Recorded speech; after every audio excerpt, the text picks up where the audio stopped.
Former flat earthers. What made you come round? Quote I got from somewhere. For 5 years I believed the earth was flat, then I turned 6. I was debating a flat earther in Mexico, and I asked him about how GPS worked if there were no satellites. He said that they had devices in the ground to route you. I told him the Mexican government is barely able to put decent water pipes in the ground. Would he really think they had the tech to put routing devices in the ground? He chuckled with a 1,000-mile gaze. Had to travel to Japan, gave up on my beliefs in order to make a shorter trip. A serious answer here. The thing that made me stop was just the question, why would NASA lie to you? I will try replying to all of y'all, but we'll go to a study hall, so I'll reply later. Kyrie Irving hasn't been doing press conferences. The Mobius strip earthers had more compelling arguments. No, there would be no need for arguments since we're all on the same side.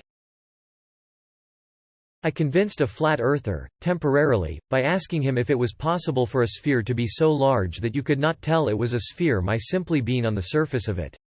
It took him a while. I used an analogy of an extremely long line that was so slightly curved you could not tell so by looking at a small section of it. Eventually he said yes to the sphere, and I told him that was how big the Earth is.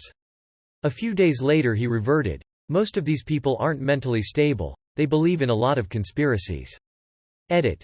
Corny edit, but as connoisseur of flat earth content, my personal favorite is Professor Dave on YouTube. He is a underappreciated dude who just had a science channel on YouTube and got brigaded by flat earthers for an unrelated video. He made like 6 video responses in total just owning these guys, but they eventually gave up. Check it out.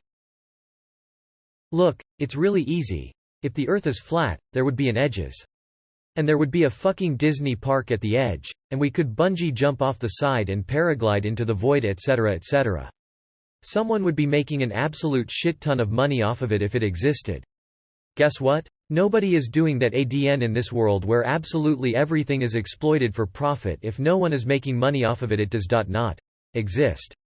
No edge. Not flat. Get a clue? Not me, but got a flat earther to question his beliefs, and hopefully critically analyze them, by giving him the proof he asked for, to which he responded mainstream science and media are lies. I asked why he asked for proof if he could just disregard it as lies either way, then told him that since he required no proof, or evidence against, to believe something, it made him the easiest person to deceive and that it seemed pretty sheep-like to me. He deleted all of his flat earth comments and hasn't posted about it since. ETA. Holy round earth, Batman. Thank you for the karma and awards and Gould. I promise I'll screenshot next time. ETA 2.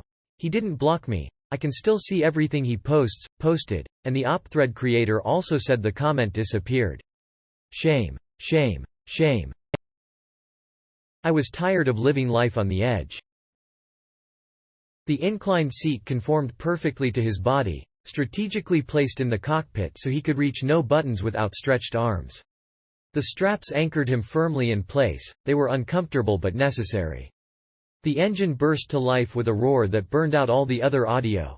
The vibrations tore through his body and he felt his body sink back into the seat as the G-force began to take hold. The captain was watching the readouts on the LED displays and monitoring their trajectory as the acceleration began to peel his thoughts away. There was no more room in his brain, it had been filled by pure fear. The boosters grew with greater ferocity as they lifted higher into the sky, the sun beaming down on the left side of the shuttle. But faster they went. Through max Q and higher into the stratosphere until the engines grew quieter, the air more silent, and the vibrations became less violent. They were approaching space, the final frontier. An hour later, and with the path of the shuttle a success, he noticed as his raw emotions withdrew that his body felt funny. Head hair drifted aimlessly across his eyes as the captain's pen hovered in mid-air, and he knew the impossible was true, his childhood dream, he was in space. Weightless. The captain turned around to him, and motioned him to unhook his seatbelts.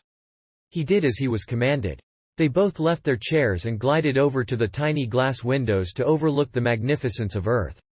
"What do you think now?" said the captain. He recoiled in horror. It couldn't be.